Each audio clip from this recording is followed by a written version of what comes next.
오늘의 말씀은 사무엘상 7장 5에서 12절, 구약 페이지로는 418페이지입니다.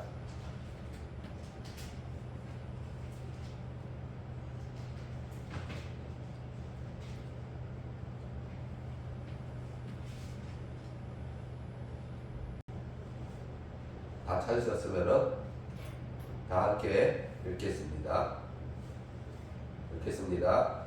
사무엘이 이르되 온 이스라엘은 미스바로 모이라.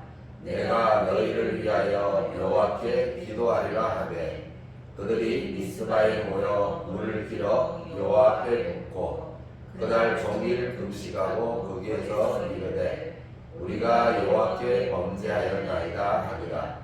사무엘이 미스바에서 이스라엘 자손을 다스리니라.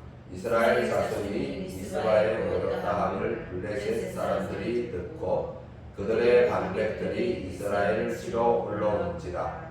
이스라엘 자손들이 듣고 블레셋 사람들을 두려워하여 이스라엘 자손이 사무엘에게 이르되 당신은 우리를 위하여 우리 하나님 여호와께 쉬지 말고 부르짖어 우리를 블레셋 사람들의 손에서 구원하시게 하소서 하니 사무엘이 적어 없는 어린 양 하나를 가져다가 온전한 번제를 여호와께 드리고 이스라엘을 위하여 여호와께 부르짖으매 여호와께서 응답하셨더라. 사무엘이 번제를 드릴 때에 블레셋 사람이 이스라엘과 싸우려고 가까이 오매 그날에 여호와께서 블레셋 사람에게 큰 우레를 발하여 그들을 어지럽게 하시니 그들이 이스라엘 앞에 패한지라. 이스라엘 사람들이 미스바에서 나가서 블레셋 사람들을 추격하여 아래에 살리쳤더라. 사무엘이 돌을 취하여 미스바와 센 사이에 세워 이르되 여호와께서 여기까지 우리를 도우셨다 하고 그 이름을 에벤에셀이라 하니라. 아멘. 오늘의 말씀은 에벤에셀의 하나님입니다. 이제 어느덧 마지막 주일 예배입니다. 이제 또 일주일 후에는 또 새해 첫 예배를 드리겠죠. 네. 우리가 이 2025년을 지나오면서 얼마나 또 우리 하나님께 은혜를 받고 우리가 또 살아왔는지 한번 되돌아볼 필요가 있습니다. 우리가 이 한 해를 이제 마무리하면서 우리의 신앙을 한번 점검해보고 우리가 이제 보면서 받은 은혜가 기억이 난다면 또 하나님께 감사하는 시간이 또 되는 시간이 되기를 원하며 또 우리가 지나온 신앙의 발자취를 짚어보는 시간이 되기를 바랍니다. 그리고 이제 며칠 있으면 이제 한 4일이죠. 4일 있으면 이제 2026년을 맞이하여 더욱더 은혜의 한 해를 맞이할 준비를 하시기를 소망합니다. 아멘. 올 한 해를 되돌아보면 매우 바빴던 것 같습니다. 그러면서도 그 와중에 하나님의 도우심을 많이 경험하며 지나온 한 해였던 것 같습니다. 마찬가지로 또 올해가 어떤 분에게는 은혜의 해가 되었을 때이고 또 어떤 분에게는 아직 그렇지 않은, 그래서 하나님의 은혜가 미래형으로 남아있는 분들도 있을 겁니다. 그럼에도 우리 하나님은 성도 여러분 한 사람 한 사람과 동행하였을 것이고 또 인도하였음을 믿습니다. 하나님의 도우심은 항상 현재형인데 그럼에도 그 은혜를 우리가 인지하게 되는 것은 미래형이기 때문에 지금은 우리가 알 수 없다 할지라도 지금은 우리가 느끼지 못한다 하더라도 하나님은 여러분 곁을 지키며 돕고 있습니다. 여러분 한 사람 한 사람이 삶에서 현재 고난과 어려움을 만나고 있을지라도 또 여러분 하나님은 여러분을 업어서 그 고난의 바다를 건너고 있을 것이며 또 여러분의 손을 붙들고 어려움의 강을 건너고 있을 겁니다. 하나님께서 이스라엘을 출애굽하게 하시고 홍해를 건너 강약길로 인도하시어 마라의 쓴물을 지나고 물샘 열둘과 종려나무 이런 구루가 있는 엘림을 지나 풀한포기도 나지 않아 먹을 것이 없는 신강야에서 만나로 먹이시면서 르비딤에서 물로 다투어 반석에서 물을 내시어 먹이시면서 시내산 아래로 인도하셨는데 이 기간이 3개월입니다. 즉 3개월 동안 이스라엘은 걸어서 그 척박한 강야를 지나왔습니다. 그런데 하나님은 이를 가리켜 독수리 날개로 업어서 이스라엘을 데려왔다고 하고 있습니다. 우리가 현재 강야의 길을 걸어가고 있다 할지라도 내가 고난과 어려움 중에 고통 가운데 있다 할지라도 그 길을 가는 동안 하나님은 잔잔히 우리 곁을 지키시는데 떠나지 않으십니다. 그 길 위에서 우리를 붙들어 주시며 우리가 아주 쓰러져 주저앉아 있게 하지 않으시고 우리를 붙들어 결국에는 그 강약길을 통과하게 하십니다.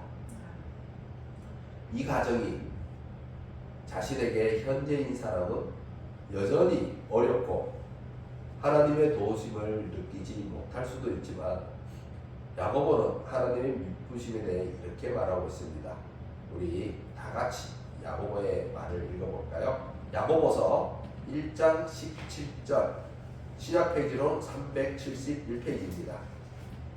야고보서 1장 17절 신약 페이지로는 371페이지.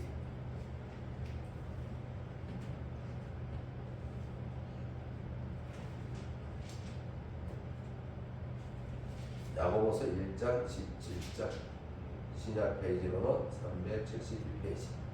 네. 다 찾으셨으면 함께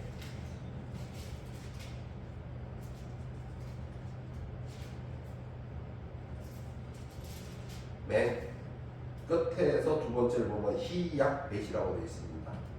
히약벳 빨간색 탭 오른쪽 빨간색 탭 제일 끝에서 두 번째 보면 야고보서 1장 17절 그 약이라고 되어 있는 게 야고보서입니다. 네. 야고보서 1장 17절 다 찾으셨으면 읽겠습니다. 온갖 좋은 은사와 온전한 선물이 다 위로부터 밑들의 아버지께로부터 내려오다니 그는 변함도 없으시고 회전하는 그림자도 없으십니다. 아멘. 우리 하나님의 변함없음을 얘기하고 있죠. 또한 우리 하나님의 그 부요하심을 얘기하고 있습니다. 하나님은 우리의 아버지이십니다. 자녀에게 못 주실 것이 무엇이 있겠습니까? 온갖 온전한 은사와 온전한 선물을 우리에게 주시기를 원하시는 분입니다. 이 하나님의 말씀을 붙드십시오. 하나님의 말씀을 붙드는 여러분에게 하나님은 반드시 자신의 미쁘심으로 응답하시는 하나님이신 줄 믿습니다. 또한 마찬가지로 큰 영광교회와도 함께 걸어오셨으며 또한 인도하였음을 고백합니다. 비록 그 결과가 우리의 기대와는 다르다 할지라도 하나님의 미쁘심에는 한치의 의심도 없습니다. 우리로 하여금 지금의 강약길을 걷게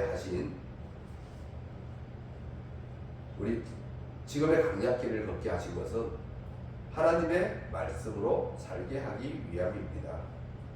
이에 대해서 신명기 8장 3절을 읽어보겠습니다. 신명기는 구약 앞에서 5번째 책입니다. 우리 창세기 출애굽기 읽었죠? 창세기 출애굽기 레위기 민수기 신명기 이렇게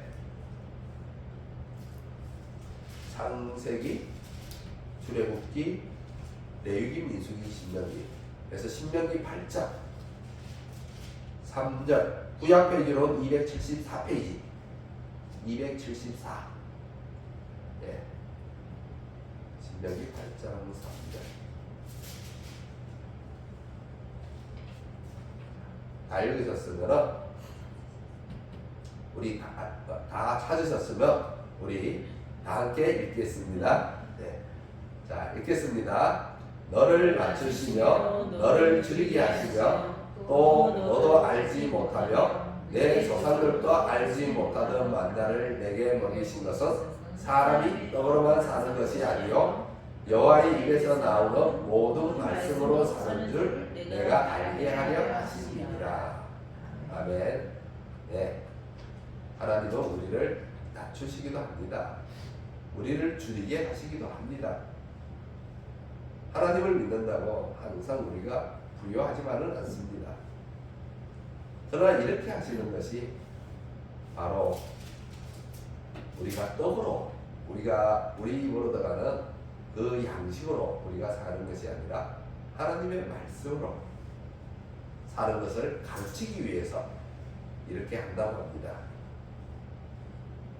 우리로 하여금 강약기를 겪게 하시어 우리를 낮추시고 고난에 처하게 하는 것 바로 물질적 풍요가 우리를 살리는 것이 아니라 번영신앙이 우리를 살리는 것이 아니라 인생의 형통함이 우리를 살리는 것이 아니라 하나님의 말씀만이 우리를 살리고 그것으로 살아가는 것을 알게 하므로 하나님의 말씀으로 살게 하기 위함입니다.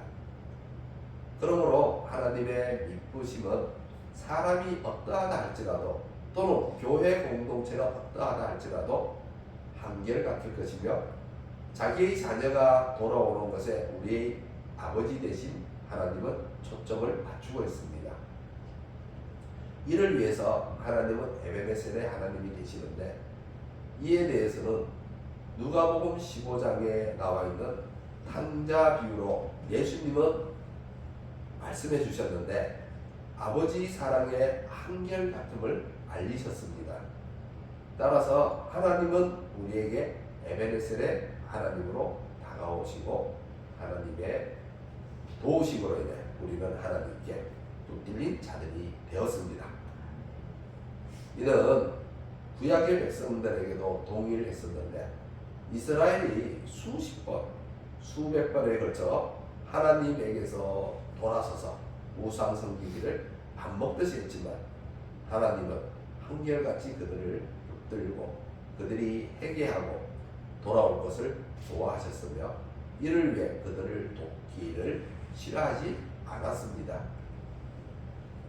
이스라엘은 가나안 땅에 들어간 이후로 시내산 언약을 저버리고 줄곧 하나님을 배역하고 우상 섬기기를 너무나 즐겨했지만 그럼에도 하나님은 이스라엘에게 은혜를 베풀기를 멈추지 않으시고 도우셨는데 그러므로 이스라엘의 역사는 항상 늘 하나님께 감사하며 여기까지 도우셨습니다 라는 고백이 있어야 합니다.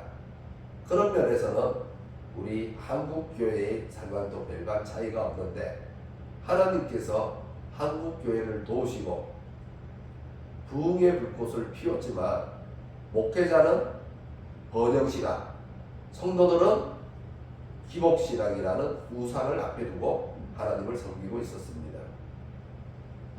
이로 인해 한국교회 안에서는 우상과 신앙이 혼합되기 시작했고 이는 이스라엘의 신앙의 모습과 같아져 버렸습니다. 하나님이 주시는 구원의 복을 현세적 기복으로 바꾸어 신앙을 하고 있었습니다. 그러한 한국 교회를 하나님은 붙들어 주시고 도우셔야 했고 이로 인해 오늘까지 오게 되었습니다. 사무엘과 같이 하나님께 합당한 목회자들과 성도들을 계속 일으켜 세우시는데, 이를 통해 한국교회를 도우시는 에베네셀의 하나님으로 우리에게 다가오시고, 성도들 한 사람 한 사람에게도 에베네셀의 하나님으로 다가가고 있습니다. 신앙을 한다는 것이 어느 날 하루아침에 이루어지는 것이라면 아마도 우리는 벌써 예수님의 재림을 경험했을지도 모릅니다. 그러나 우리가 오늘 결단을 한다고 해도 내일 또는 며칠 못 가서 우리는 다시 옛사람으로 돌아가서 자신의 신앙을 희미하게 만들어 버릴 겁니다. 이런 모습의 반복, 오늘 결단하고 내일은 다시 옛사람으로 돌아가는 반복은 대부분의 사람들에게 나타나는 것이고, 이로 인해 여기까지 도우시는 하나님에 대한 고백이 우리 입술에서 항상 있을 수밖에 없게 되겠죠. 그렇다면 여러분은 2025년 올해 얼마나 많이 반복해서 결단을 했고, 얼마나 많이 하나님의 도우심을 맛보았고, 얼마나 많이 하나님이 여기까지 나를 도우셨다라고 고백을 하고 살아왔습니까?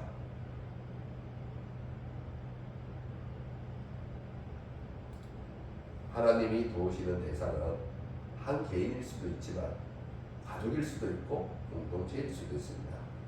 우리는 이에 따라 하나님이 여기까지 우리를 도우셨다, 하나님이 여기까지 내 가족을 도우셨다, 하나님이 여기까지 우리 공동체를 도우셨다라고 고백할 수 있겠죠.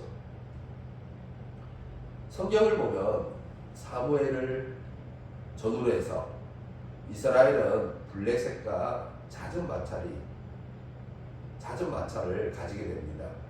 사무엘이 사사가 되기 전에도 블레셋이 이스라엘을 쳐들어와 이기고 언약궤까지 빼앗아 가기도 했습니다. 이로 인해서 이스라엘은 위축될 수밖에 없었던 거죠. 이는 너무나 당연한 겁니다. 고대 세계의 이 민족들이 하는 전투는 인간 간의 전투라기보다, 인간 군대 간의 충돌이라고 생각하기보다는 자신들이 믿는 신들의 싸움으로 인식해서 전쟁에서 이긴다는 것은 자신들이 믿는 신이 이기는 것이었고, 전쟁에서 지면 곧 자신들이 믿는 신이 상대방 신에게 진 것이었습니다. 그러한 당시의 인식에 비추어 봤을 때 블레셋과의 전투에서 패했을 뿐만 아니라 언약궤까지 빼앗겼습니다. 이러면 이스라엘에게 있어서는 충격이 아닐 수 없죠. 만군의 하나님 여호와는 패하지 않는 하나님이라고 철석같이 믿고 있었는데, 전쟁에 패했을 뿐만 아니라 언약궤까지 빼앗겼으니, 언약궤까지 빼앗겼다는 것은 여호와 하나님이 다곤에게 포로로 잡혀있다는 의미로 받아들여집니다. 사무엘상 4장 5절에서 8절까지 보시면 제가 읽겠습니다. 사무엘상 4장 5절 8절을 제가 읽겠습니다. 자, 하나하나 읽어볼게요. 여호와의 언약궤가 진영에 들어올 때 온 이스라엘이 큰 소리로 외침에 땅이 울린지라. 자, 언약궤가 전쟁을 하고 있는 이스라엘 진영으로 들어옵니다. 그래서 이스라엘 사람들은 소리를 지르고 환호를 하죠. 6절을 보시면 블레셋 사람이 그 외치는 소리를 듣고 이르되 히브리 진영에서 큰 소리로 외치면 어찌 됨이냐 하다가 여호와의 궤가 진영에 들어온 줄을 깨달은지라. 블레셋 사람들이 언약궤가 이스라엘 진영에 들어온 것을 알게 되었습니다. 그래서 7절 블레셋 사람이 두려워하여 이르되 신이 진영에 이르렀더라 하고 또 이르되 우리에게 화로다. 전날엔 이런 일이 없었도다. 블레셋 사람들이 언약궤가 들어온 것을 가리켜 뭐라고 하죠? 신이 진영에 들어왔다고 하면서 두려워하는 모습을 보게 됩니다.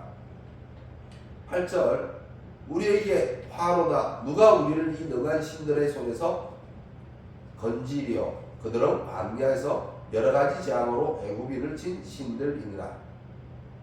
계속해서 말하기를 능한 신들이라고 하고 또 재앙으로 애굽을 친 신들이라고 하고 있습니다.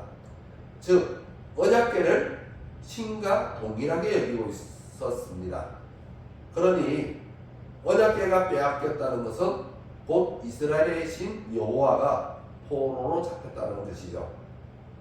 다고는 블레셋 사람들의 신인데 블레셋 사람들의 신에게 져서 자신들의 신 여호와가 다곤에게 잡혀 있는 겁니다. 이렇게 되면 이스라엘에게는 자신들이 의지할 신, 도움을 구할 신이 없어지게 되는 거죠. 따라서 블레셋에 대한 두려움이 늘 상존할 수밖에 없게 됩니다. 이러한 상황 가운데 사무엘이 사사가 되었고 사무엘이 미스바로 이스라엘 전부를 불러 모읍니다. 그곳에서 금식과 기도로 회개 운동을 벌였습니다. 이는 오늘날 집회와 비교할 수 있는데 집회를 통해 마음의 찔림을 받고 죄를 고백하고 결단을 하게 됩니다. 그래서 집회 기간 내내 많은 은혜를 받고 눈물을 흘리며 마음의 정함을 받아 새 사람의 삶을 결단하게 됩니다. 이와 같이 이스라엘은 자신들의 죄를 회개하고 정화하였는데 3절과 4절을 보면 사무엘이 이스라엘에게 이방 신들을 모두 버릴 것을 요구했고 이스라엘은 바알과 아스다로 등 이방 신들을 사무엘의 명령을 따라 자신들에게서 제거했습니다. 이러한 3절과 4절이 보여주는 것은 옛사람을 벗어 던진다는 것이 얼마나 힘든 일이며 이를 위해서는 정말 강력한 의지적 결단이 있어야 할 뿐만 아니라 아직도 많은 시간을 필요로 한다는 사실을 보여줍니다. 옛사람의 모습이 너무나 강력하게 새겨져 있기 때문에 이스라엘은 옛사람을 지우고 새사람을 받아들이기가 쉽지가 않습니다. 그리하여 반복을 하죠. 여호와 하나님 한 분만을 섬기기에는 그들에게 새겨져 있는 우상 숭배의 습성은 너무나 강력했고 그들은 결단 후에도 다시 옛사람으로 되돌아가기를 반복적으로 행해 왔습니다.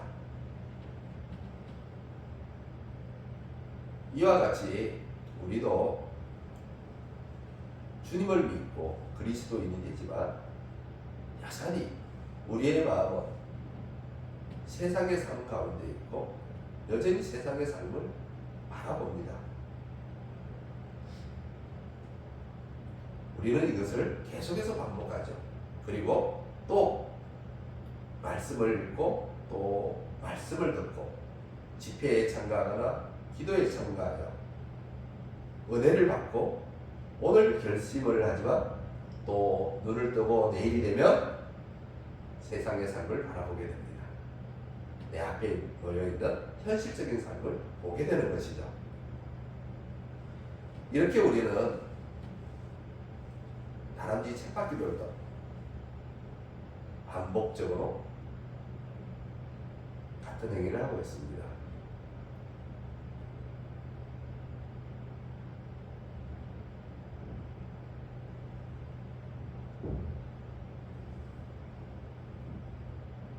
마찬가지로 이스라엘도 이렇게 하고 있었는데 이스라엘이 바알과 아스다롯 등 이방 신들을 자신들에게서 제거하는 데에는 앞으로 수백 년의 시간이 필요했고 대략 1000년 정도가 지나고 나서야 이스라엘은 이방 신들을 섬기는 옛사람을 버릴 수 있게 되었습니다. 그러나 그렇다고 해도 그것은 고작 1단계를 넘은 것이고 옛사람을 모두 벗어 던지는 데 있어서 시작에 불과할 뿐입니다. 그래서 우리는 늘 사건 하나하나마다 여기까지 우리를 도우셨다라고 고백을 할 수밖에 없는 것이 바로 우리의 현실입니다. 우리나라에도 이와 같은 회개운동이 있었는데 1907년에 일어난 평양 대부흥 운동이 있었습니다. 이 운동의 밑바닥에는 사경회라는 것이 있었는데 사경회는 말씀과 기도 이 두 가지로 말씀과 기도 아니면 전도 이 세 가지로 하나님 앞에 나아가 그들이 이 사경회를 시작했습니다. 말씀과 기도의 운동인 이 사경회에 성령님이 찾아오셨습니다. 성령님의 도우심이 나타났고 성령님의 도우심이 있는 곳마다 재고백과 용서의 구한 등 회개의 역사가 불꽃처럼 일어났습니다. 이러한 회개의 역사는 곧바로 부흥의 물결로 이어졌고 많은 죄인들이 회개하고 주님의 부흥으로 돌아왔는데 바로 우리나라가 이렇게 교회가 부흥을 시작했다가 바로 그때입니다. 평양 대부흥 운동을 기점으로 해서 우리나라 성도들이 폭발적으로 늘어나기 시작합니다. 이때 전 세계의 기독교가 평양 대부흥 운동을 타진하기 시작합니다. 평양 대부흥 운동을 굉장히 놀라워합니다. 그리고 평양 대부흥 운동을 따라하기 시작합니다. 그렇지만 많은 곳에서 또 그러한 이적이 일어나기도 했지만 그러나 평양 대부흥 운동만은 하지 못했습니다. 저 한국 교회가 바로 일제 치하에 들어가기 전에 일제 강탈당하기 전에 이렇게 하나님의 크신 은혜가 한국 땅에 부어졌던 거죠. 우리 한국이 일본의 식민지가 된 것은 1910년이죠. 바로 3년 전에 1907년에 이 운동이 일어났습니다. 이렇게 여기까지 도우신 하나님의 은혜가 한국 교회 안에 있는 겁니다. 그러므로 하나님의 도우심의 고백이 항상 우리 입술에 있어야 할 겁니다. 이스라엘은 이렇게 사무엘의 인도로 미스바에 모여 신앙을 회복해 가는데 본래 은혜를 받고 신앙을 회복하려고 하면 은혜를 다 쏟게 만드는 일이 일어나죠. 우리가 특별 새벽 기도나 또는 성령 집회 같은 데를 가서 충만하게 자신을 은혜로 채워서 집으로 돌아오다 보면은 누군가가 내 마음을 상하게 하고 혈기를 내게 만들고 받은 은혜를 다 잃어버리게 만듭니다. 또한 마음먹고 신앙생활을 좀 잘해보려고 하면은 이를 방해하는 일들이 생겨나죠. 우리가 신앙 가운데 하나님을 예배하며 예수를 주라 고백하고 예수를 쫓아 믿음의 삶을 살아갈 때 우리 앞에는 우리를 시험에 들게 하는 일들이 종종 놓여있게 됩니다. 주일에 어떤 약속이 잡혀 있다든가 주일에 무슨 시험이 있다든가 주일에 일을 해야 한다든가 등등 여러 가지 신앙생활을 방해하는 일들이 나타납니다. 그런데 이런 일들은 사실 알고 보면 영적인 일에 속하죠. 그래서 우리는 이런 일이 있을 때마다 영적으로 이해를 할 필요가 있고 주님 앞에서의 신앙생활을 우선적으로 해야 합니다. 그리고 하나님께 맡기는 거죠. 상황을 맡기는 겁니다. 이 믿음은 이렇게 하나님께 맡기는 믿음은 하나님의 손에 붙들림을 받아 보호를 받고 도움을 받게 됩니다. 이런 연중 우리에게 일어나게 되고 연중 시험을 받게 되는데 그래서 하나님께 맡기고 하나님의 도움을 구하면 그런 시험이 있을 때마다 우리는 여기까지 하나님이 도우셨습니다 라는 고백이 우리 입술에 있게 됩니다. 말씀을 보시면 블레셋이 미스바로 쳐들어왔는데 미스바에서 이스라엘은 회개 운동을 하고 있었습니다. 또한 언약궤를 빼앗긴 상태라서 블레셋과 싸울 의지를 잃어버린 상태였죠. 그렇기는 하지만 여하튼 이스라엘은 회개 운동을 멈추고 전쟁터로 나가지 아니하고 전쟁터로 나가기보다는 회개 운동을 계속하면서 하나님께 의뢰를 하였습니다. 이렇게 하나님께 제사를 드리고 있는데 싸울 준비도 안 하고 하나님께 제사를 드리고 있는데 블레셋 군대는 무기를 들고 점점 더 가까이 다가오고 있습니다. 자, 어떻습니까? 그렇다면 두려움에 휩싸이지 않겠습니까?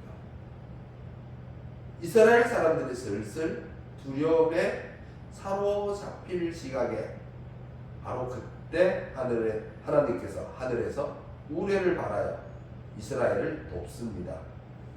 이에 이스라엘이 일제히 일어나 블레셋을 물리치죠. 그리하여 사무엘이 돌을 취하여 미스바와 센 사이에 세우고 여호와께서 여기까지 우리를 도우셨다라고 고백을 하고 있습니다. 사랑하는 성도 여러분, 2025년 한 해 여러분이 성도로서 하나님 앞에서 신앙의 길을 걸어왔습니다. 이 길을 걸어오는 동안 많은 어려움이 있었을 것이고 많은 방해되는 일들이 나타났을 겁니다. 그래서 우리는 하나님에게 도움을 구하겠죠. 이 도움의 구함에 대해 은혜가 풍성하신 분도 있을 것이며 그렇지 못한 분도 있을 겁니다. 한 해 동안 하나님의 은혜가 풍성하셨던 분은 하나님께서 여기까지 우리를 도우셨습니다 라는 고백을 기쁜 마음으로 하시면 되실 것이고, 그렇지 못해 여전히 현재 진행형이라면 우리는 이제 돌아오는 새해에 이 고백을 할 수 있는 소망을 가지고 또 미리 하나님 앞에서 한번 해보시기를 바랍니다. 먼저 하나님께서 여기까지 우리를 도우셨습니다 라는 고백을 하면서 한 해를 지켜주시고 인도하신 하나님께 감사함으로 나아가 보십시오. 하나님의 미쁘심은 한결같습니다. 하나님은 여러분에게 복을 주시고 여러분을 지키시기를 원하시며 하나님의 얼굴을 여러분에게 비추사 은혜 베푸시기를 원하시며 하나님은 그 얼굴을 여러분에게 향하여 여사 평강 주시기를 원하고 있습니다. 이러한 하나님의 자비를 생각하시며 우리 하나님께서 여기까지 우리를 도우셨습니다 라는 고백을 큰 소리로 하면서 예배를 마치겠습니다. 하나님께서 여기까지 우리를 도우셨습니다 라고 우리 다 같이 고백해 볼까요? 하나님께서 여기까지 우리를 도우셨습니다.